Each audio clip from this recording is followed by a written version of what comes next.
Hello everyone, फिर से स्वागत है आप सभी का आपके अपने यूट्यूब चैनल जीएस बाय शुभा में। कैसे हैं आप सब लोग? मैं आशा करती हूँ आप सब लोग बहुत ही अच्छे होंगे, एकदम स्वस्थ होंगे। चलिए अब अपनी आज की पॉलिटी की क्लास पर आते हैं। तो हम अपनी पॉलिटी की क्लास पर अब क्लास जो हमारी चल रही है इसमें हम कौन सा टॉपिक कवर कर रहे हैं? हम पढ़ रहे हैं प्रीएम्बल ऑफ द कॉन्स्टिट्यूशन, संविधान की प्रस्तावना। तो आज इस टॉपिक की हमारी ये तीसरी क्लास है। ठीक है, तो अब तक हमने 2 क्लासेस में क्या क्या बातें कवर कर ली, क्या क्या चीज़ें जान ली, वो मैं आपको एक बार बता देती हूँ। फिर जो हम आज पढ़ने वाले हैं उस पर आते हैं। तो हमने ये जाना था कि सबसे पहले कौन से देश के संविधान के अंदर प्रस्तावना को अपनाया गया था। फिर उसके बाद क्या अन्य देशों ने अपनाया, जिनमें से जो हमारा भारत देश है उसने भी क्या किया, अपने संविधान के अंदर जो कॉन्स्टिट्यूशन है उसके अंदर प्रीएम्बल को क्या किया, अपनाया, ऐड किया। तो हमारा जो भारतीय संविधान है, जो इंडियन कॉन्स्टिट्यूशन है, उसके प्रीएम्बल में क्या क्या बातें बताई गई हैं वो सब हमने जान ली थी। प्रीएम्बल को हमने अपना पढ़ लिया था कंप्लीट। फिर साथ ही साथ हमने क्या जाना था कि जो प्रस्तावना है, जो प्रीएम्बल है, उसके तत्व, उनके बारे में जाना था।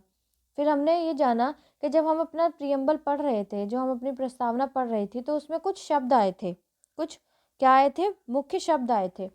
तो जो वो मुख्य शब्द थे उनके बारे में मैंने आपको बता दिया था। तो जो मुख्य मुख्य शब्द हैं उन शब्दों का मीनिंग क्या है, तो वो सब जो शब्द थे, वो शब्द जो वर्ड्स थे, मैं वर्ड बाय वर्ड उनको एक्सप्लेन करती चल रही हूँ।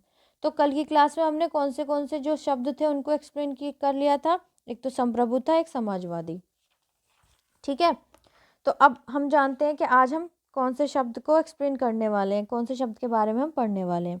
चलिए जानते हैं। तो प्रस्तावना के जो मुख्य शब्द है उसमें से आज का जो शब्द है वो कौन सा है? धर्मनिरपेक्ष। कौन सा है? धर्मनिरपेक्ष। तो धर्मनिरपेक्ष का मतलब होता क्या है? धर्मनिरपेक्ष शब्द को हमारे संविधान की जो प्रस्तावना है उसमें इंक्लूड क्यों किया गया वो जानते हैं। तो ये इसमें कहा गया है, धर्मनिरपेक्ष शब्द को भी 42वें संविधान संशोधन अधिनियम 1976 द्वारा जोड़ा गया। क्या किया गया? ये एक्स्ट्रा है। क्या किया गया था कि जो धर्मनिरपेक्ष शब्द है, कौन सा शब्द? धर्मनिरपेक्ष जो शब्द है, तो इसको क्या किया गया था, जब 42वां संविधान संशोधन हुआ था तो उसमें 3 शब्दों को जोड़ा गया था। तो जिनमें से क्या है, धर्मनिरपेक्ष भी एक शब्द है। इसको भी 42वें संविधान संशोधन में जो 1976 में हुआ था उसमें, उसके तहत क्या किया गया था, जो संविधान है, भारतीय संविधान की जो प्रस्तावना है उसमें इंक्लूड कर लिया गया था। ठीक है, चलिए आगे जानते हैं इसमें आगे क्या बताया गया है। इसमें आगे कहा गया है, जैसे कि उच्चतम न्यायालय ने भी 1974 में कहा था। अब जैसे कि क्या, जो हमारा सुप्रीम कोर्ट है, जो भारत का जो उच्चतम न्यायालय है, जो सुप्रीम कोर्ट है, उसने 1974 में क्या कहा था? तो क्या कहा था? यद्यपि धर्मनिरपेक्ष राज्य शब्द का स्पष्ट रूप से संविधान में उल्लेख नहीं किया गया था, तथापि इसमें कोई संदेह नहीं है कि संविधान के निर्माता ऐसे ही राज्य की स्थापना करना चाहते थे। सुप्रीम कोर्ट ने कहा था कि धर्मनिरपेक्ष राज्य जो है इसका कोई स्पष्ट रूप से संविधान के अंदर उल्लेख नहीं है, संविधान के अंदर व्याख्या नहीं की गई है। तो जो संविधान के जो निर्माता थे, इस बात में कोई संदेह नहीं है कि वो भी क्या चाहते थे, ऐसे ही इसी प्रकार का जो राज्य है, अपना जो देश है, उसी उसको क्या है, उसके संविधान के अंदर ऐसा ही शब्द चाहते थे। जो राज्य है, मतलब हमारा जो भारतीय देश है, राज्य से मतलब है कि जो हमारा देश है, भारत देश है, उसको क्या है, उसको इसी प्रकार से केवल धर्मनिरपेक्षता रहे उसके अंदर, इसी तरीके से उसका निर्माण करना चाहते थे। ठीक है, चलिए आगे चलते हैं, आगे जानते हैं। आगे इसमें क्या क्या क्या कहा गया है? इसमें कहा गया है, इसलिए संविधान में अनुच्छेद 25 से 28 जोड़े गए। तो इसी के तहत, इसी वजह से क्या किया गया, हमारा जो इंडियन कॉन्स्टिट्यूशन है, भारतीय संविधान है, उसमें कौन से आर्टिकल्स ऐड किए गए? आर्टिकल जो 25 से 28 आता है वो कौन से आते हैं? धार्मिक स्वतंत्रता का अधिकार जो है, फंडामेंटल राइट के अंदर। ठीक है, तो इनको क्या किया गया, जोड़ा गया, इनको ऐड किया गया।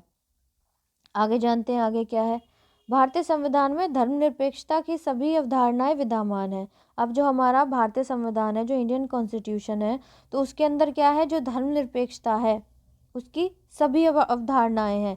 सभी अवधारणाएं भारतीय संविधान के अंदर हैं। धर्मनिरपेक्ष मतलब सभी धर्म समान हैं भारत के अंदर, अर्थात हमारे देश में सभी धर्म समान है और उन्हें सरकार का समान समर्थन प्राप्त है। तो जो हमारा भारत देश है, जो हमारा इंडिया कंट्री है, इसके अंदर क्या है, जितने भी धर्म है, जो भी जिस भी प्रकार के जितने भी धर्म है, सभी धर्मों को समान रूप से माना गया है। किसी भी धर्म की को ऊंचा या नीचा नहीं माना गया है। सबको क्या है, सरकार द्वारा भी सबको समान रूप से मान्यता प्राप्त है। मतलब कि सबको क्या है, समान रूप से सरकार ने भी क्या किया है, समर्थन किया है कि सभी धर्म समान है। ठीक है, वो बात अलग है कि हम लोग आपस में ही धर्म को क्या करते हैं कि ये अच्छा ये बुरा, वो चीज़ गलत है। बट हमारा जो कॉन्स्टिट्यूशन है, जो हमारा संविधान है, वो सभी धर्मों को समान मानता है। कोई भी धर्म छोटा या बड़ा नहीं है। ठीक है, आई होप आपको धर्मनिरपेक्षता का मतलब समझ आ गया होगा। चलिए नेक्स्ट आगे जानते हैं, आगे क्या है। आगे जो प्रमुख शब्द है, जो मुख्य शब्द है, वो कौन सा है। आगे आता है मुख्य शब्द आता है लोकतांत्रिक। कौन सा शब्द आता है, लोकतांत्रिक। अब ये लोकतांत्रिक शब्द क्या है, इसके बारे में जानते हैं। संविधान की प्रस्तावना में एक लोकतांत्रिक राज्य व्यवस्था की परिकल्पना की गई है।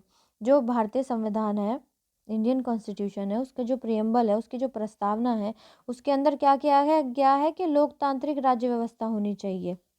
ठीक है, लोकतांत्रिक राज्य व्यवस्था होनी चाहिए, उसकी परिकल्पना की गई है। यह प्रचलित संप्रभुता के सिद्धांत पर आधारित है, अर्थात सर्वोच्च शक्ति जनता के हाथों में हो। अब ये लोकतांत्रिक राज्य व्यवस्था का मतलब क्या है कि जो सारी शक्ति है ना, कि वो जनता के अंदर ही निहित है।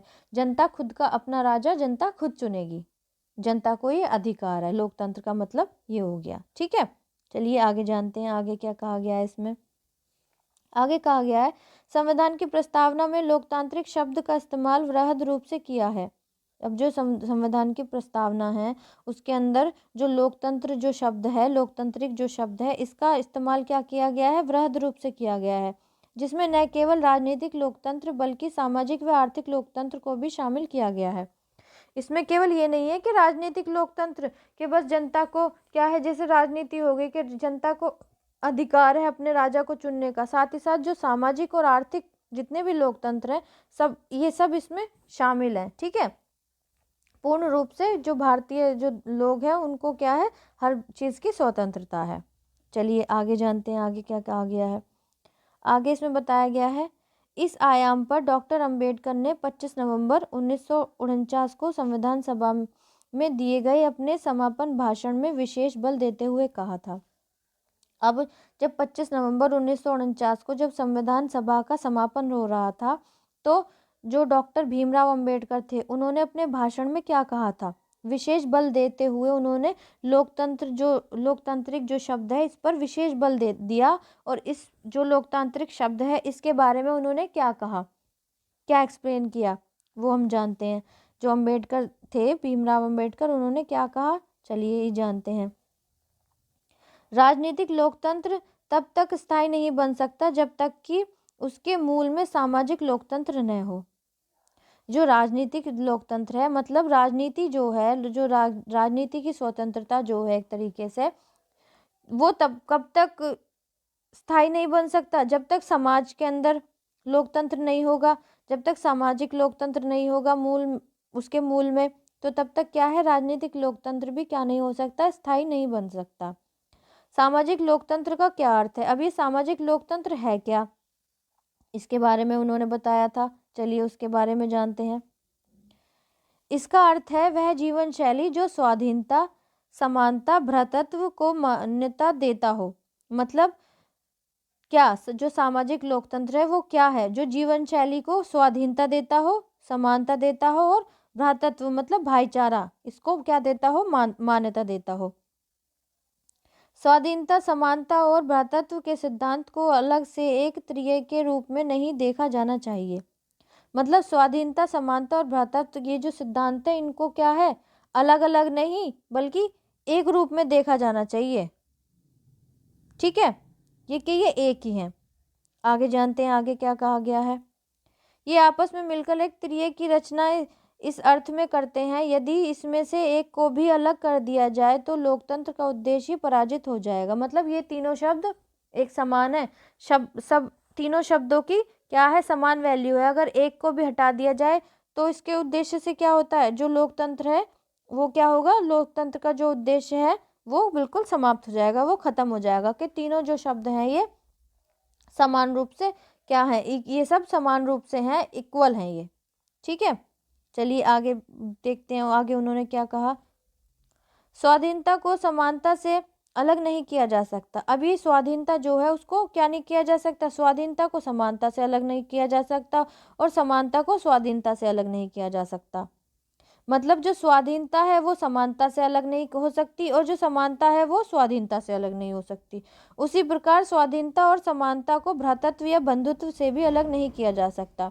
उसी प्रकार क्या है, जो स्वाधीनता है और जो समानता है उसको भी क्या भ्रातृत्व या हम बंधुत्व बोल सकते हैं, इससे अलग नहीं किया जा सकता। मतलब कि तीनों जो हैं एक दूसरे के बिना क्या हैं, अधूरे हैं। ठीक है, चलिए आगे जानते हैं आगे क्या कहा गया है। आगे उन्होंने कहा, समानता के अभाव में स्वाधीनता से कुछ का आधिपत्य अनेक पर स्थापित होने की स्थिति बनेगी। अगर समानता नहीं होगी, ठीक है, अगर समानता का अभाव होगा तो स्वाधीनता से क्या होगा, कुछ का आधिपत्य अनेक पर स्थापित होगा। मतलब कि कुछ लोग ही सब पर राज कर लेंगे। समानता बिना स्वाधीनता के उद्यम को समाप्त कर देगी और जब समानता ही नहीं होगी तो जो स्वाधीनता है उसके उद्यम को ही समाप्त कर देगी, समाप्त कर दिया जाएगा। आई होप आपको ये बात समझ आ रही होगी। ठीक है, चलिए आगे जानते हैं। तो ये किसने कहा था, भीमराव अंबेडकर ने कहा था ये। अब इसी बात के बारे में, इसी के संदर्भ में जो लोकतांत्रिक शब्द है इसके संदर्भ में सुप्रीम कोर्ट ने क्या कहा, इसी संदर्भ में सर्वोच्च न्यायालय ने 1997 में व्यवस्था दी। अब 1997 के अंदर जो हमारा सुप्रीम कोर्ट है उसने क्या कहा, उसने कहा संविधान एक महत्वपूर्ण सामाजिक व्यवस्था की स्थापना का लक्ष्य रखता है। जो संविधान है वो क्या करता है, एक महत्वपूर्ण बहुत ही इंपॉर्टेंट सामाजिक व्यवस्था मतलब समाज की व्यवस्था की स्थापना का लक्ष्य रखता है। कि इसका लक्ष्य क्या है कि समाज के अंदर क्या हो, सामाजिक व्यवस्था बनी रहे जिससे कि प्रत्येक नागरिक को भारत गणराज्य में सामाजिक एवं आर्थिक लोकतंत्र में सामाजिक, आर्थिक और राजनीतिक न्याय प्रदान किया जा सके। जिससे क्या हो, जो भारत क्या है, भारत गणराज्य है उसके अंदर क्या किया जा सके, सामाजिक और जो आर्थिक लोकतंत्र है में क्या हो, सामाजिक, आर्थिक और राजनीतिक न्याय प्रदान किया जा सके। क्या किया जा सके, प्रदान किया जा सके। मतलब सब, किसी के साथ भी कोई भेदभाव ना किया जा सके, किसी को भी छोटा या बड़ा ना माना जाए, सब क्या है, एक समान है, सब इक्वल है। ठीक है, तो ये था आपका आज का जो हमने कवर किया। हमने आज जो कवर किया, धर्मनिरपेक्ष जो शब्द है हमारा उसके बारे में हमने जान लिया और लोकतांत्रिक जो शब्द है हमारा जो प्रस्तावना के अंदर उसके बारे में जान लिया। कल क्या हमने जानने वाले हैं, गणतंत्र और न्याय, स्वतंत्रता, समता और बंधुत्व। इन शब्दों के बारे में हम क्या करेंगे, कल की और आगे की आने वाली क्लासेस में जानेंगे। ठीक है, तो आज के लिए इतना ही रखते हैं। अगर आपको क्लास पसंद आई हो तो प्लीज़ आप कमेंट में ज़रूर बताइएगा आपको क्लास जैसी भी लगी है, और क्लास को लाइक ज़रूर कीजिएगा। ज़्यादा से ज़्यादा बच्चों को क्लास शेयर कीजिएगा ताकि और लोग भी इस चैनल से जुड़ सकें। और अगर आप इस चैनल पर नए हैं तो प्लीज़ चैनल को ज़रूर सब्सक्राइब करके जाइएगा ताकि जब मैं वीडियो अपलोड करूं तो आपको क्या नोटिफिकेशन आ जाए, और बेल आइकन को ऑन कीजिएगा।